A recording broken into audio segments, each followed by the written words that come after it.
All right, what's up, guys? Back on Southeastern 16. No, we didn't lose Max Barr, I promise.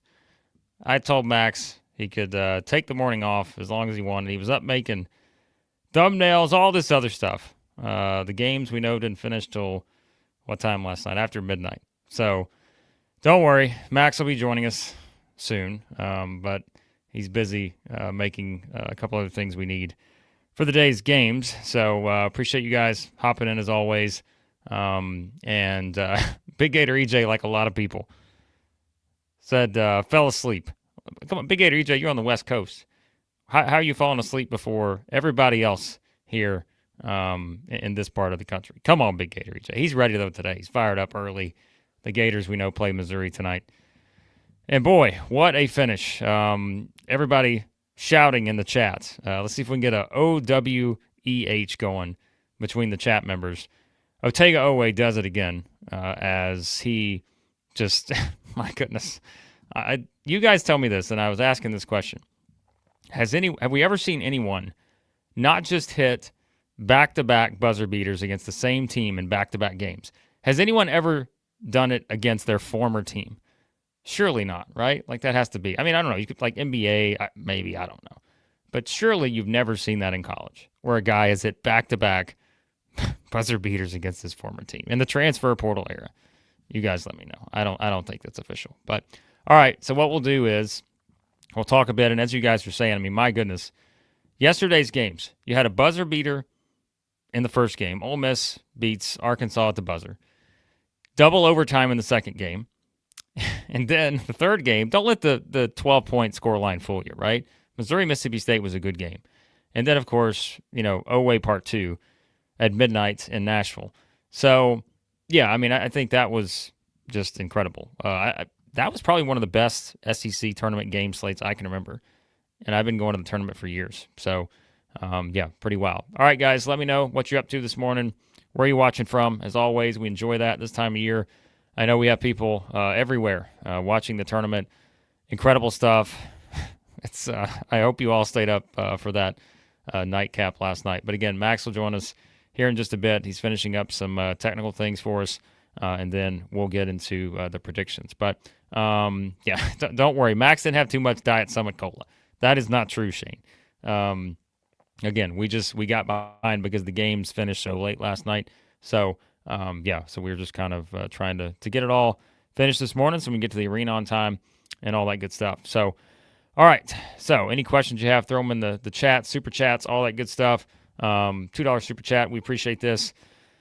What's good, Big Blue Nation? A little NIL for the friends at Southeastern 16. We appreciate the NIL support. I don't know that we'll ever create an NIL fund here for the channel, but you guys do a good enough job of that. For any transfers we need, let us know. Perhaps we can contribute to the SEC Basketball Transfer Portal Fund by you guys contributing to us. So there you go. All right. So quickly, I'm going to run through just some questions here while we have them. Again, throw a super chat. That way I don't miss them. Of course, I'm trying to see all these and talk to you guys at the same time. So super chat, I won't miss your question. Do you think losing yesterday, Hudson's asking about Arkansas with the short bench. Yeah, I don't really think Arkansas had anything to gain by winning yesterday. I mean, in all honesty, I think their win didn't matter. So, yeah, that's just something that I don't think it hurts them at all. So I don't think it's the worst thing to lose that game. By the way, Elliot says he's going to be here tomorrow. Yeah, the storm's supposed to come through. Keep an eye on that if you're coming to Nashville or anywhere in this area. Yeah, some pretty rough storms, sounds like. So, there. Kyle asks, assume Missouri's going to hold out Mark Mitchell tonight. I don't know the official answer on that, but I was having that discussion this morning on a radio show, and look, right, if there's any chance, I don't think you're taking that chance in this tournament. I think you're making sure everyone's set for next week. So I don't know. And, of course, we'll talk about Lamont Butler when we get to the Kentucky game pick here in a few. But, yeah, I think you're going to see that today, depending on if there are some guys banged up or whatever. I can't imagine teams are going to take a huge chance on it. Didn't sound like there was that level of concern, at least from what I heard with Dennis Gates, on Mark Mitchell, whereas it felt a little different with the Lamont Butler situation there. So we'll see. So I'm asked, do we get 14 teams in the Big Dance now?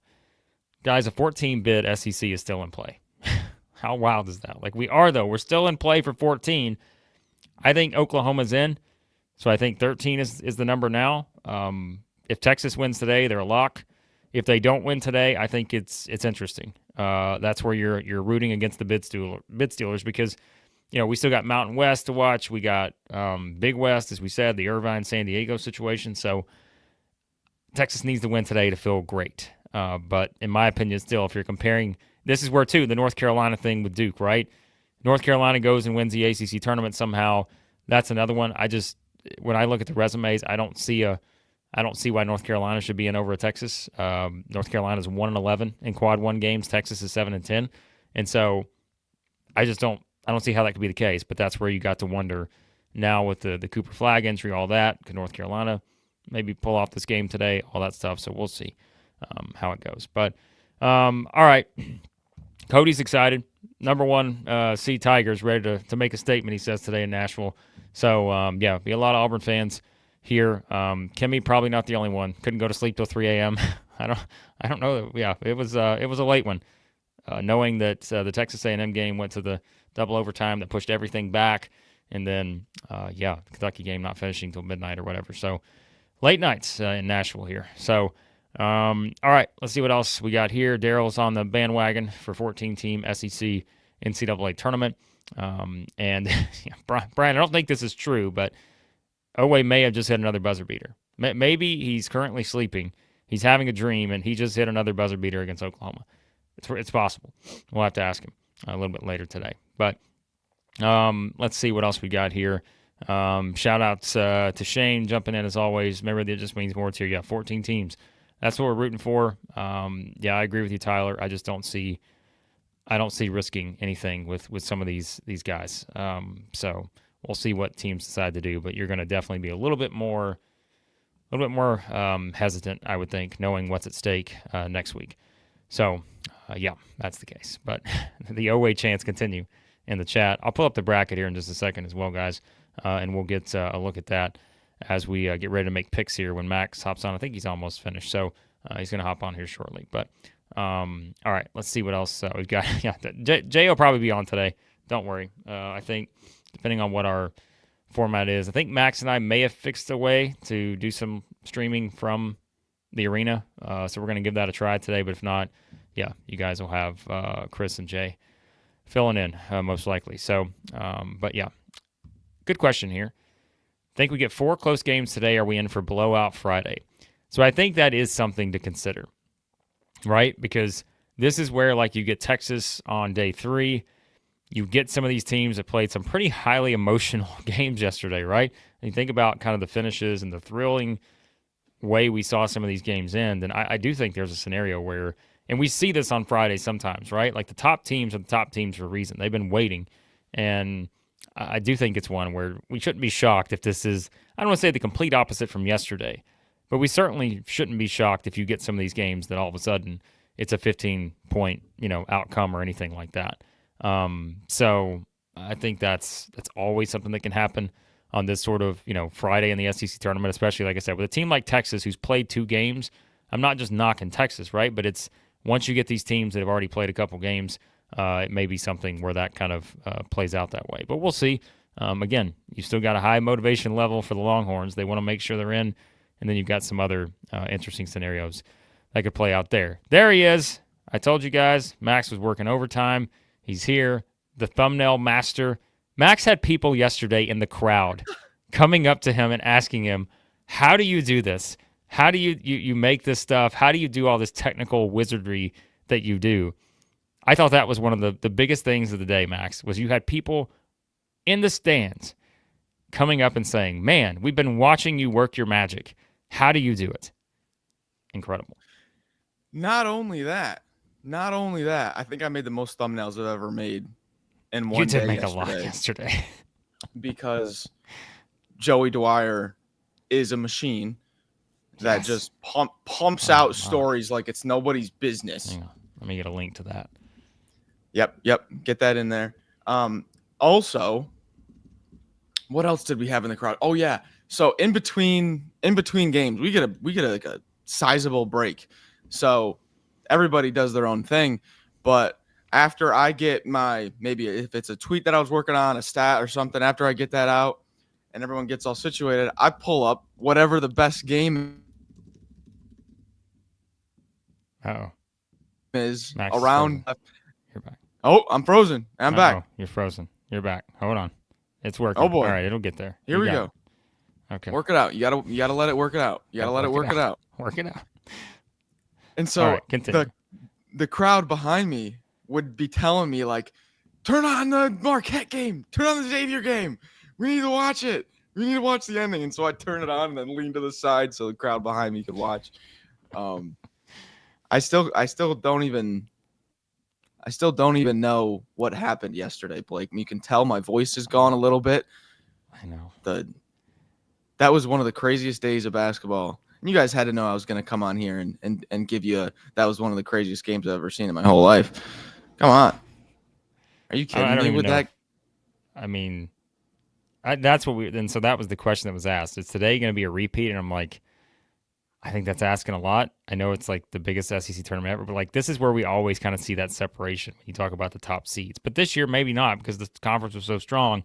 And you do have, like, again, Missouri, Kentucky, like teams we've seen just win these high-profile games this season, in those spots in the night session specifically.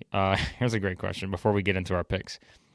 What time did you go to bed last night? I have no idea. I could not tell you.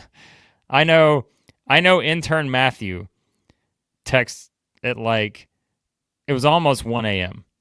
Intern Matthew was there, and he texted like 1 a.m. and I know I texted him back. So still at that point, like I don't, after that everything gets a little blurry. I have no idea. So I had to be around 2 a.m. So yeah, I don't know, but all right. So here's what we're gonna do. I didn't because it was such a late evening. I did not get a chance to update my bracket, so I'm gonna pull up the SEC's bracket here in place of this, and then we will make our picks. We'll go through a little bit. We'll probably go through a little quicker on these because I'm going to try to get to the arena a little bit earlier today. You'll have some teams doing walkthroughs and all that stuff probably to get ready for the games. But Max, you got to tell the Missouri story too. Oh my gosh! All right, so we got so many things happened. This is the best story. So if you're a Missouri fan, any fan, you all can appreciate this story, okay? Because I got to hear it. I was not present for this one, but today I've got to go up and maybe do the same thing to these guys. Yeah, so this was after Missouri grabbed their win. And I'm walking to go get a drink, and I'm walking back to come back on the floor. I'm walking back and I hear, "Hey, kiss of death. Hey, kiss of death." And I'm like, there's no way I just heard that. I'm still walking. Hey, kiss of death. Kiss of death. I turn around. It's all the Missouri coaches chirping kiss of death at me. I'm like, there's no way. I turn around, shook their hands. We were laughing about it. And they were like, yeah, nice picks this morning. Yeah, we know what Blake has to do. I was like, hey, if you guys are watching now, I'm never picking against you again. But hey, if you guys are watching, I'm picking against you every game you play the rest of the season because we got to keep working the mojo here. All right. So, yeah. I was shocked. And the craziest thing, guys, Assistant Coach Klein, he grew up 5 minutes from me. We live like 9-10 hours away from where we are right now. We grew up. He went to the same high school as my mom. Wild, like small world moment. Assistant Coach Klein with Missouri. We grew up in the same town. It was crazy. I texted you guys right away. I was like, that was unbelievable. Tremendous. Yeah. So, spoiler alert for what may be to come with our pick for Missouri, Florida here shortly. But all right, we're going to quickly get some super chats, and then we're going to do some rapid fire picks for this round. And we'll probably get to the arena a little bit early today. Also, before we get it, so Marty's a new member. We appreciate Marty jumping in. Marty. It just means more to Marty. It just means more to you guys, hopefully, as well. By the way, I did drop a link to the website earlier. Check out all of Joey's written stories he's done. Tremendous stuff this week from Joey on the written side of things. You've seen Joey on here. He was on the marathon stream with us before the season, before the start of SEC play. So, yeah, Joey's tremendous. He's just written some awesome stories this week. Trey Johnson. He's got one from Missouri that's going up in just a little bit, by the way.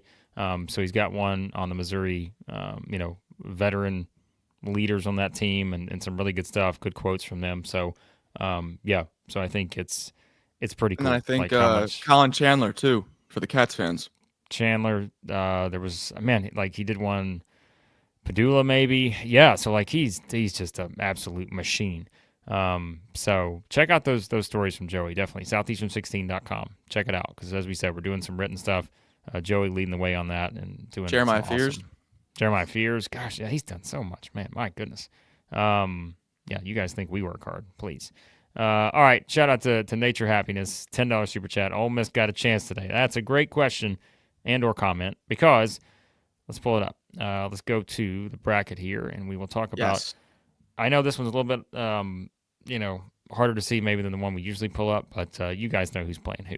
Auburn versus Ole Miss, game one of the day. The last two meetings these two teams played in the regular season. Auburn won by 30 in Neville. They won by 10 in Oxford. And so I think this is always, Max, one of those where how do you see a team respond after just what a high they were on after the buzzer beater, all that stuff yesterday against Arkansas.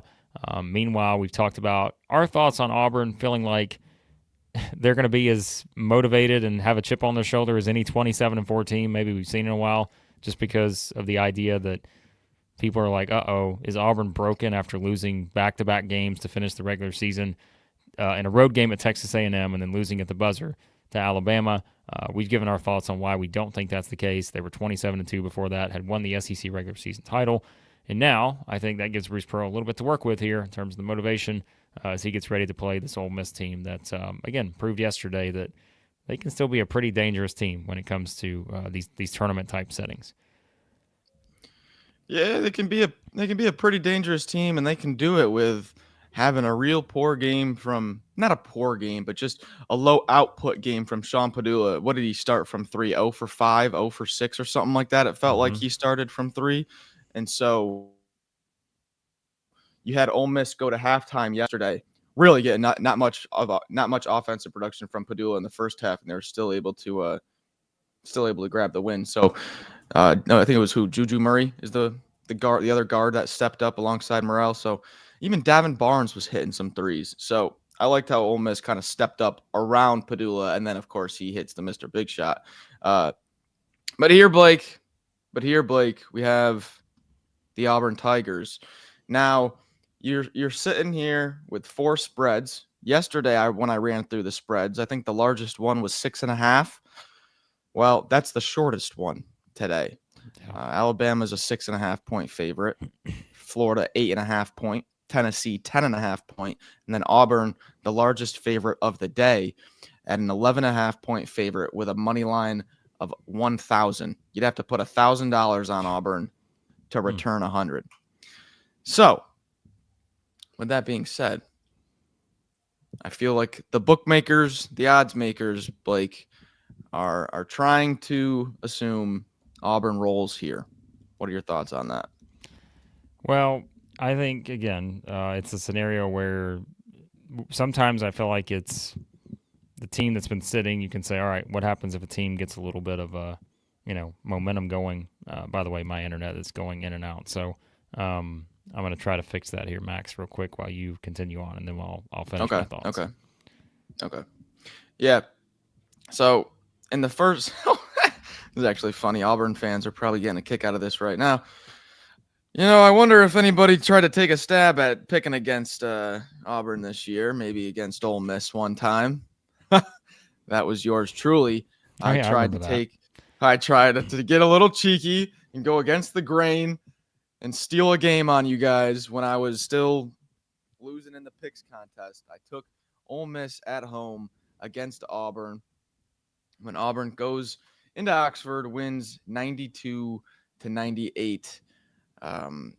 Ole Miss had a lead like the first 3 minutes and then never had it. It was a real balanced effort from Auburn, and Padula had 29 points for Ole Miss. So I believe that is his season high. Yes, it is. So coming off a game where Sean Padula hits the Mr. Big Shot. And last time out, he had his season high of 29 against Auburn. And they still weren't able to come out with that win.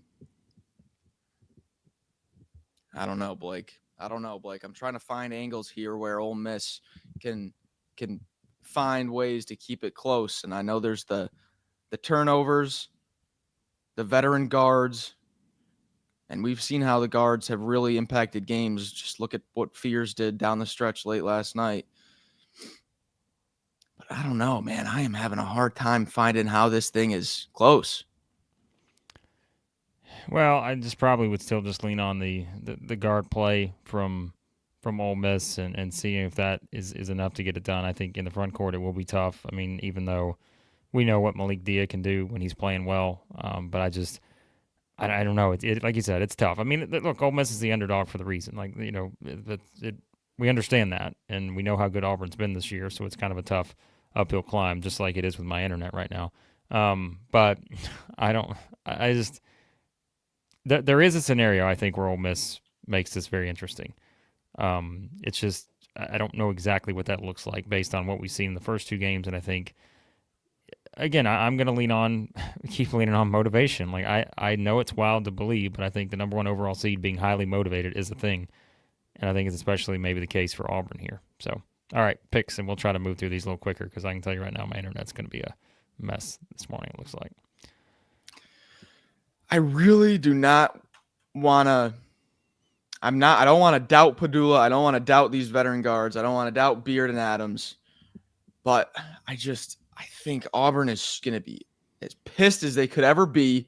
I'm not saying Ole Miss isn't going to be motivated, but man, Auburn, they would be dropping 3 games in a row.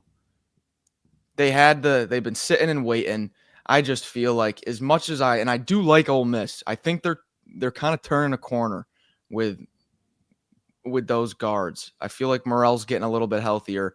I just think they're going to run into a team that I don't know who's going to beat right now. Give me Auburn. I think they try to make a statement here.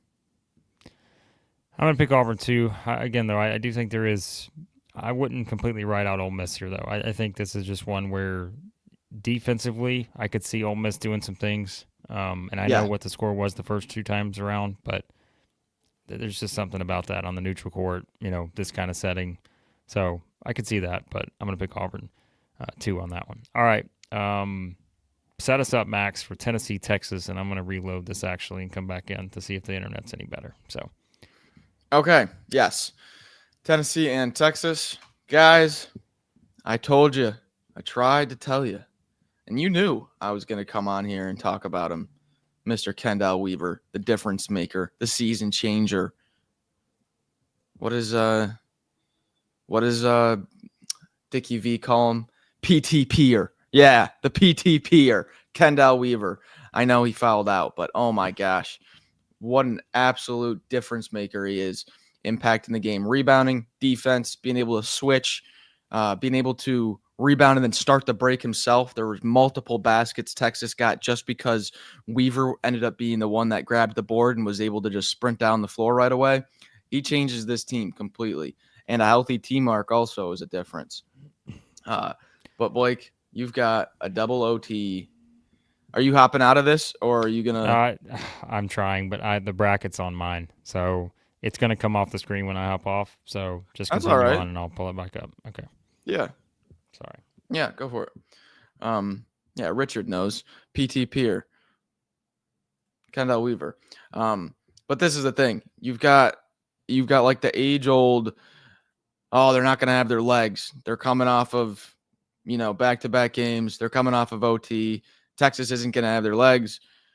And that's the number one talking point going into the game is Texas going to be, are they going to be gassed? And I always try to push back against that. I always try to. I mean, you're talking, these guys are playing for their life still. If you're looking at all the bracketologies, some of them have Texas on first 4 out.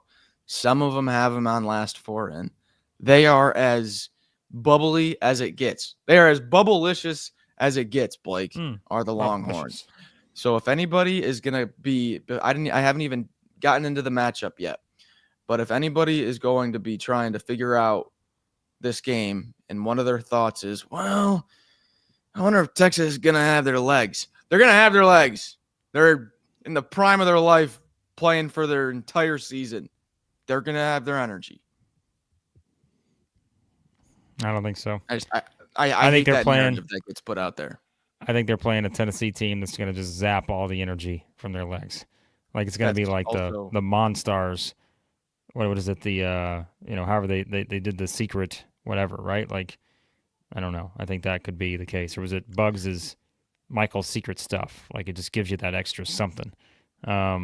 So we're talking Space Jam, of course, for anyone who didn't get that. But yeah, I think it is kind of a scenario though where I'm like, I don't love the matchup for Texas. Like I just think that Tennessee is the kind of team that will frustrate them defensively. I feel like that is where, and I'm not saying that from the energy maybe standpoint even.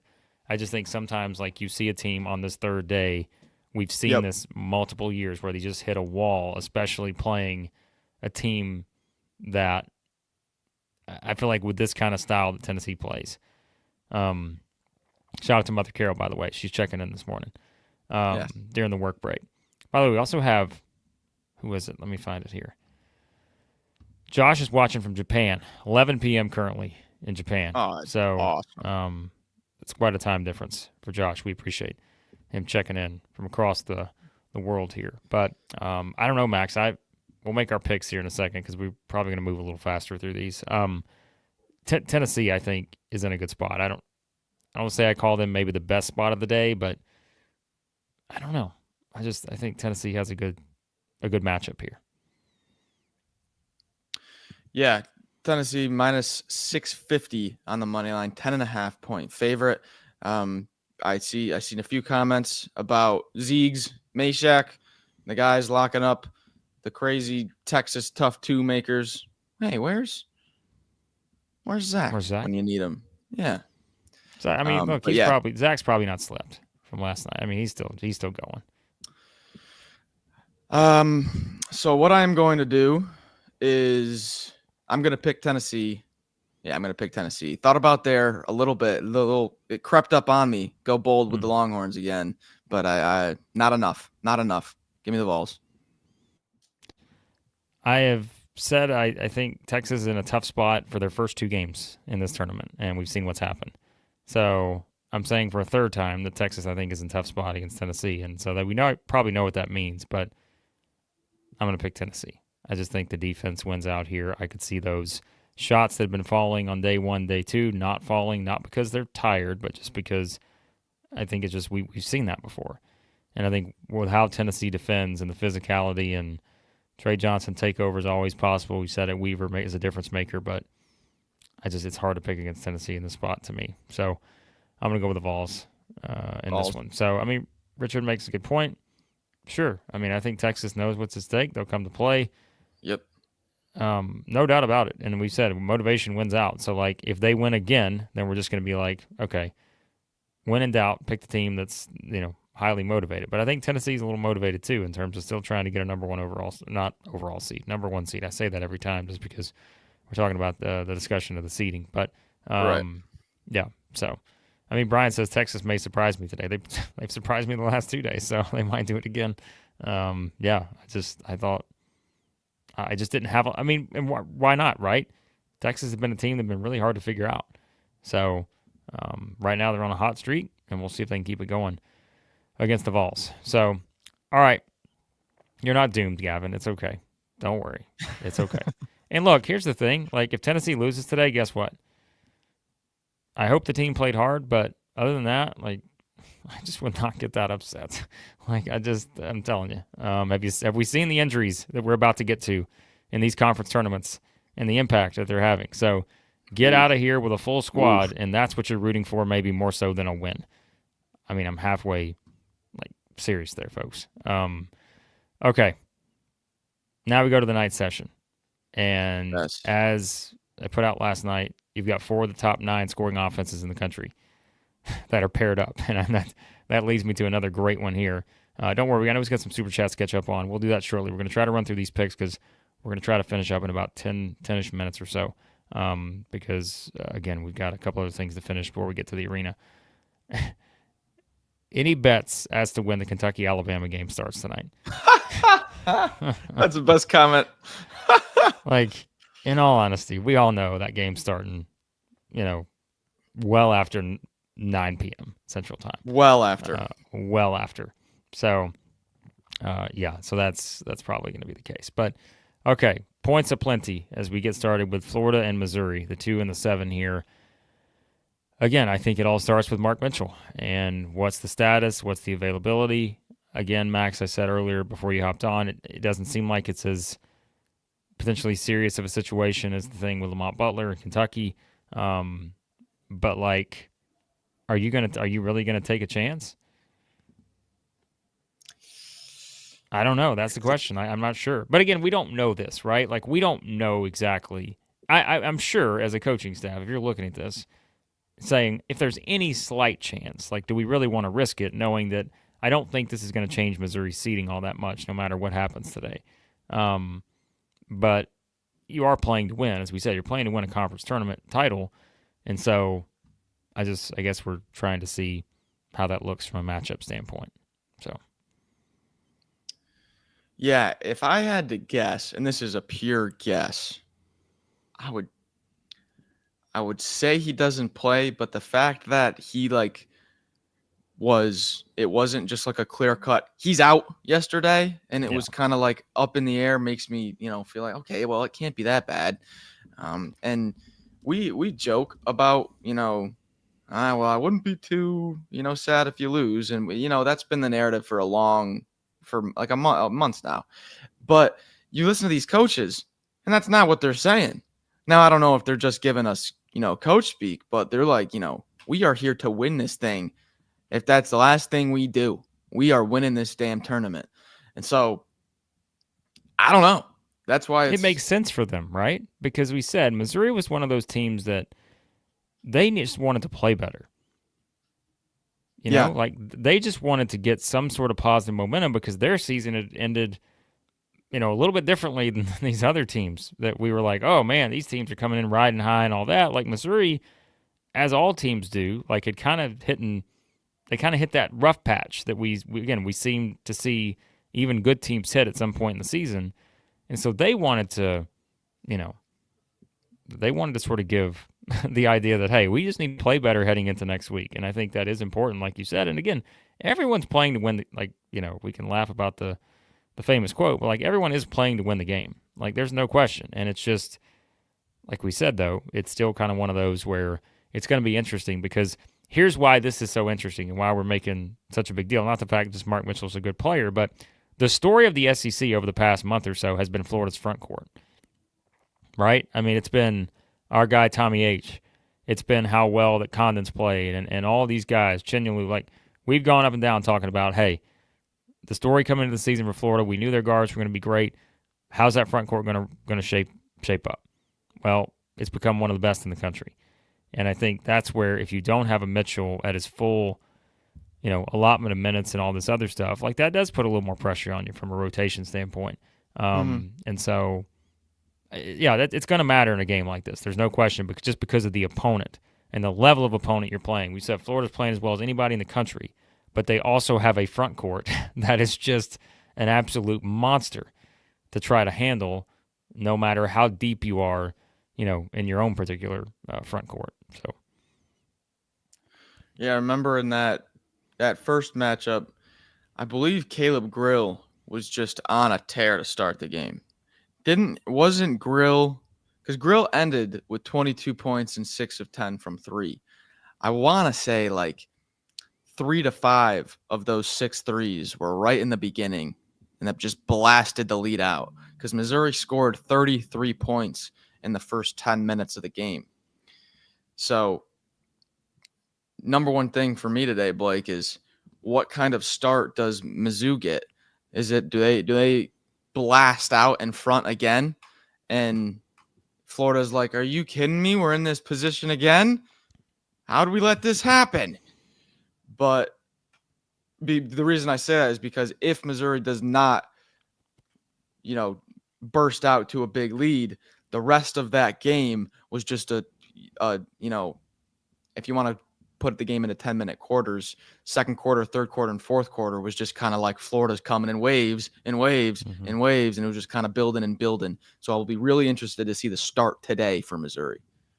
Yeah, and I think that's certainly important because, like we said, Florida's the kind of team that they can just, again, sort of cerebral approach of they just come at you, and that's right, come at you in waves. Like, I think that's the best way to put it. And we said too, like, for all the talk about the scoring offenses at the bottom here, Florida's the separator.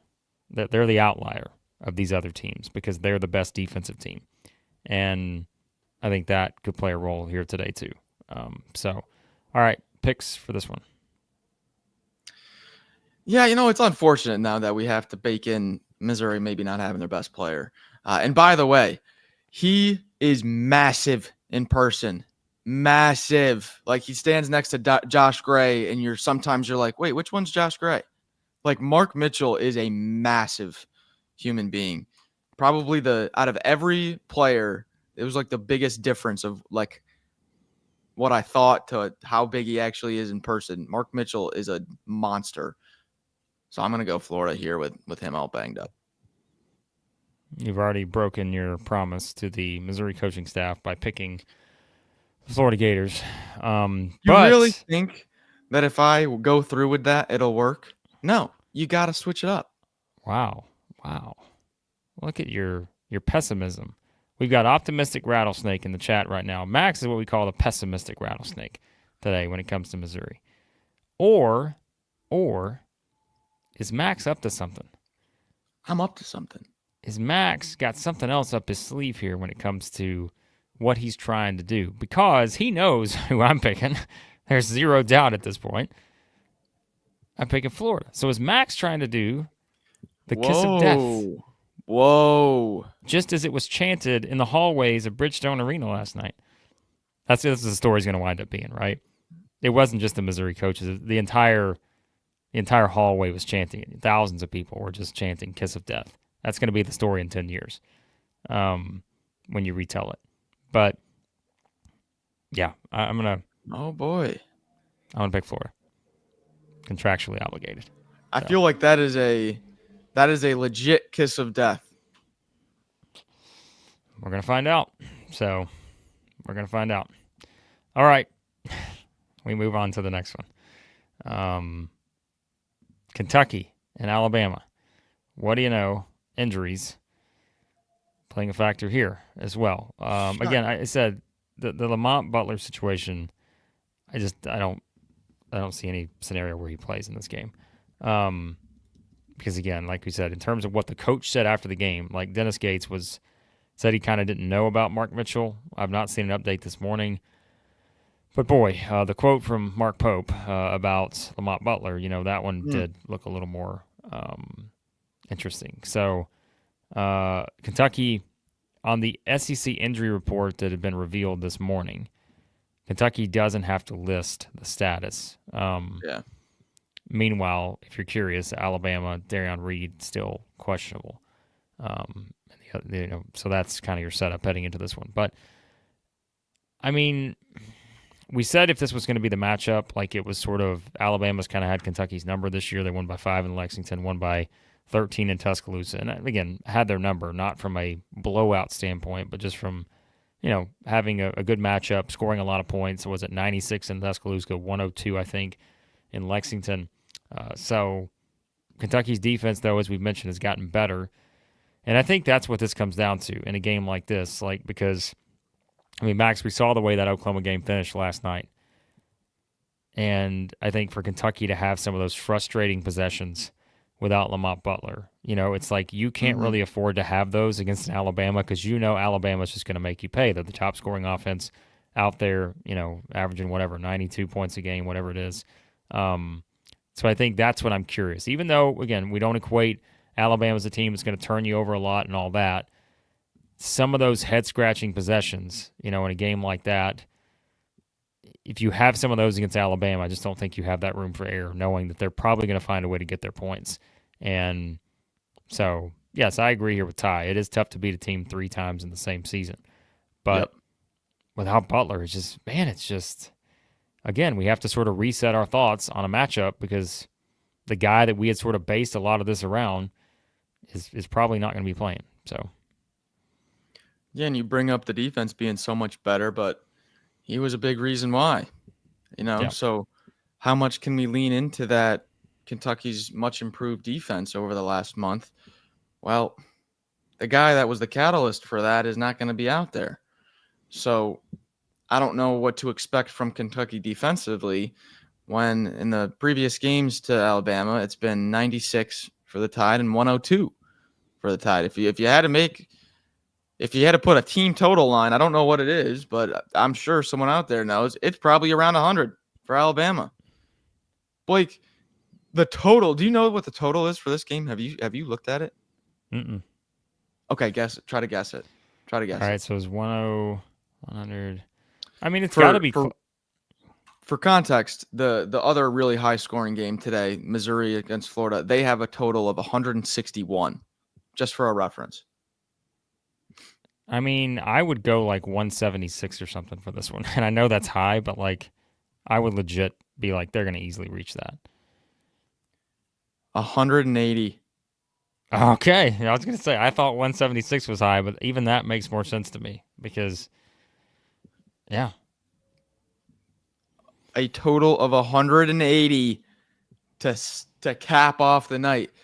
That's just implying we're going to get two teams scoring in the 90s. Insane.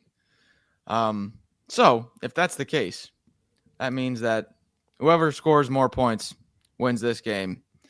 And like you said, I know that I know that's a cliche thing, but literally, like, I think this might be two teams. They might get into the hundreds, both of them. Would that might be the first game all year where both teams got into the hundreds since that Florida game to open it up. Could you imagine that, Kentucky? You open up the season with 106 to 100, and then it takes all year and you do another one? Yeah. I would probably take the over. Yeah, I'm like the amount of possessions and the high volume you're going to get in this game offensively, I would take the over 180, which that's what they want you to do. I get that, but like we've seen these two teams play, and I just feel like it is going to be one where, especially if you do get one of these teams that get out to like an early 10-point lead or something, like then all of a sudden, like this thing just I think speeds up more and more, and it's just like I can see that happening. So okay, we'll make picks, and then we're gonna get to some stuff on the way out to the super chats and stuff we got to get to. Yeah, I hate that I'm going to do this. And I was thinking about it last night. Like, you got to pick an underdog. One of them's going to win. And I'm going to sit here and I'm not going to pick an underdog. What a disgrace, Max. It's March. You got to pick a dog. I'll save the dogs for the rest of the tournament. Going to go Alabama here. I don't like no Lamont Butler. Well, we know also the pact I've made with Kentucky fans, and this will work out in their favor if I pick Alabama too, because we now have a back-to-back Southeastern 16 kiss of death on Florida and Alabama. And for two fan bases, Missouri and Kentucky, who have relied on this the most this season, this may be exactly what they need for a showdown on Saturday in the semifinals of the SEC tournament. But I'm with you. I don't like picking all the favorites. I hate it. But I mean, it's tough. So okay, so let's say this: if you had to pick one, which one do you feel the most confident about? Brian asked, "What are the upsets today?" If you had to pick one, probably the Fighting Kendall Weavers. Honestly, I would probably do that too, even though I like Tennessee in that matchup. I just don't. Well, I mean, look, I'm not going to pick Missouri. Like, come on, we know I can't do that. So I kind of have to eliminate one of the games. But I say that, and I'm like, I've seen Kentucky do this. I've seen them in the spot. Oh, all of 100%. a sudden, here we go again. No Lamont Butler. Kentucky's done. Can they really beat Alabama? Like, I've seen this before. So, I mean, we may just do it again with them. But I think Texas is interesting because I think for Tennessee, Could we see that? Didn't we see that a couple years ago where like Tennessee just offensively came out and just couldn't do anything in that Yeah, first against game when they had been sitting? State, Who was right? it? Mississippi State. That's what I was trying to remember who it was. Yeah, so I think I would probably go Texas too, just from that standpoint. But we'll see. All right. There are picks. Again, we kind of went a little faster through those, but we got to get to the arena here soon. And so we're going to jump into some of your thoughts here. Max, Shane, the Big 12 floor looks like static TV. Max pulled up the Big 12 tournament the other day, Wednesday, we first were there at the SEC tournament. And I looked over and I said, like, what's wrong with the streaming? And I'm like, wait a second, that's the court. Like, I thought there was something going on with, like, the picture quality or something. It was the court. Legitimately, and I don't mean this the wrong way towards whoever had this idea, but visually, one of the toughest courts I think I've had to see in a college basketball game. It's brutal if you haven't seen it. So, Garth, if you haven't seen it, don't see it. It's like looking at the sun. You'll be seeing the checkerboard when you look away from the screen. It follows you everywhere your eyes go. Yeah, don't implement that, SEC. There is something else I want you to implement. We're going to save that for the end of the show. We're going to play that clip, Max. All right, you know which one I'm talking about. Oh, yeah. So, Cody, Janai Broom, over under 0.5 on the threes today. Got to go over, right? You got to do it just for tradition. It's tradition. Tradition. Give me the over. Virginia double dribbled, $5 super chat. In person, Auburn's defensive length is wild to watch. Hardly any passing lanes, especially against a smaller team like Ole Miss. Enjoy. Yeah, I think that's what we've seen too this week so far. Like it is, you can see that gap, right? When it comes to some of these teams, it's just the length and the overall size, wingspan, those kind of things. Like those definitely matter. When you're there and actually can see it. So, no question. So, all right. Let's see what else we've got here. Sam, let's go home and get ready for the real tournament. So Sam's ready for the Vols to exit there. Shout out to Mother Carol. Heading back to work. We'll watch the replay. Up, and away. Praying for Lamont Butler. Ready for the Chaos Cats today. Incredible. Yeah, pretty good stuff. So let's see what else we got. Sam, who has the biggest fan presence in Nashville is Kentucky? Yes. It's a home game for the Cats. Yeah. But I will say, go ahead. No. Who are we going to add in? Number 2, like clearly number 2 yesterday was Ole Miss. Had a lot of fans, yeah. They brought the house. They were loud. Yeah. Ole Miss had a lot of fans. Surprised. I don't think they'll be number 2 today. I think that will be Tennessee, and I think Auburn will have a chance to challenge that because I don't think people give Auburn enough credit for how many fans they bring. We saw that last year. So, but still, the Big Blue Nation always well represented in Nashville, as we know. So, all right. Shane asked, where are we sitting today? Going to watch you on TV. Well, Shane, that's a great question. Here's the thing. We have no idea. So, if you notice, the SEC has put in the extra fan seating on, if you're watching on TV, it's on your near side. So that used to be all media seating, right?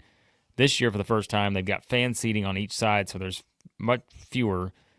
There's still quite a few, but there are fewer media spots on the court. So each game, everyone's kind of assigned a different spot. So it's kind of like musical chairs to try to get everybody in for each game. So like we may be here one game, we may move the next game, we may go up to, the media seating in the other section for a game. So I wish we could give you an answer, but until we get there, we won't have any idea. So we'll be somewhere. So if you guys are coming, let us know. Say hello. Find us somewhere. So we were sitting right behind Billis the other day on Wednesday, but yesterday our seats were kind of musical chairs. So did you see the Blake? Did you see the halftime show? The dog? Yeah, I saw it.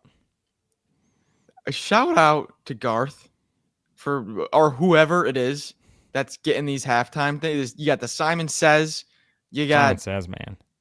you got the most impressive double Dutch doggy record I've ever seen in my life. Not messing around this year. Not messing around. All right. Well, you say all that. I'm going to pull up something that I think the SEC should adopt. Are you ready? You know what this is. So, Yes. if you're watching, okay, let me get this here. And then we're going to head out because we're already a little behind, but that's okay. So, this is what I think the SEC should adopt next season.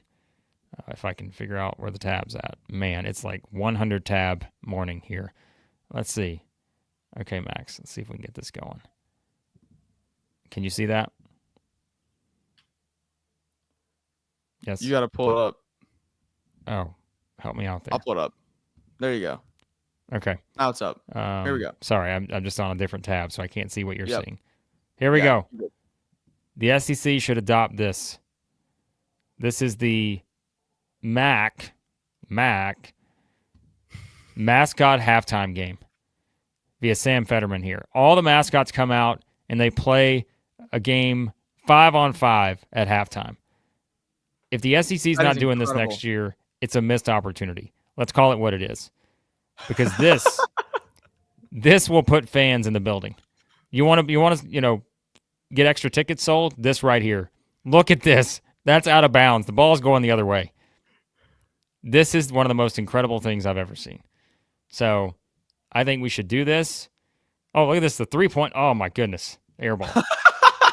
This is one of the most tremendous things ever. Like, I am completely sold on the idea that the SEC should do this every single game. Like, we should play like a however many game series throughout the tournament. Every halftime show should be this. We're not even hitting the rim on layups. He's just launching it off the backboard. This is tremendous. I mean, this would sell itself. So, all right, let's see if he makes this, and then we're going to, oh, no, he didn't make it. That would be so good. Oh, my gosh. All right. This is, no one's hit the rim yet. That's the best part. Oh, we got a basket. All right, that's it. We're cutting it off there. Find it on Twitter if you want. Sam Fetterman. Find it there. We need that. Oh, my goodness. This is such a great thing. Get Smokey out there. All right. A couple more things here, and then we're out. $5 super chat. Kentucky wins from T-Wit from Gator here. T-Wit for Gator here. Kentucky wins. Florida gets the revenge on the other two losses, meaning Florida will have beaten every team on its schedule. How about that? That'd be a stat for you. So Hey, there you go, T-Wit. T-Wit always coming through. Coming in with the stats. $10 super chat from Doug, the sports collector. Always appreciate Doug's contributions here to the channel. Doug. But, all right. So, there you have it. Max and I will not be playing at halftime today. Red Panda we know is going to be here this week. Got to have Red Panda this week. There's no question. Gotta. Max may be the person throwing the things. Like we may see if we can get in on that. But yeah, we'll see if we can make it work. So what if Max were to give like Red Panda the kiss of death? Like what if he's like Max is throwing him and like just every time she's like, what is going on here? What if you get kicked out by the Red Panda? The halftime show. And then I hop up there and I start doing it. What if I told you Max Barr actually is the understudy of Red Panda? Find out this week at the SEC tournament in Nashville. All right, guys, we're out of here. So Brian asks, what's the plan for today? We will have reaction shows today. We can't tell you if Max and I will be on it, if it'll be Chris and Jay. It's gonna depend. We think we've got a setup for the tournament where we can try to stream some shorter stuff, Max and I, but we're gonna do our best. If not, then the other guys we'll have you covered. So again, if you're coming, let us know. We'll be there. Say hello, all this other stuff. So there you have it. All right, guys, we appreciate you as always. Another fun day of basketball ahead. Notifications, turn them on so you know we do go live today. And we'll the Mascot tournament. Don't worry, we're pushing that, Richard. We're pushing it. Mascot tournament. It's time. All right. Thanks, guys. Hit the like button on your way out if you don't mind. And we'll talk to you soon, Southeastern 16.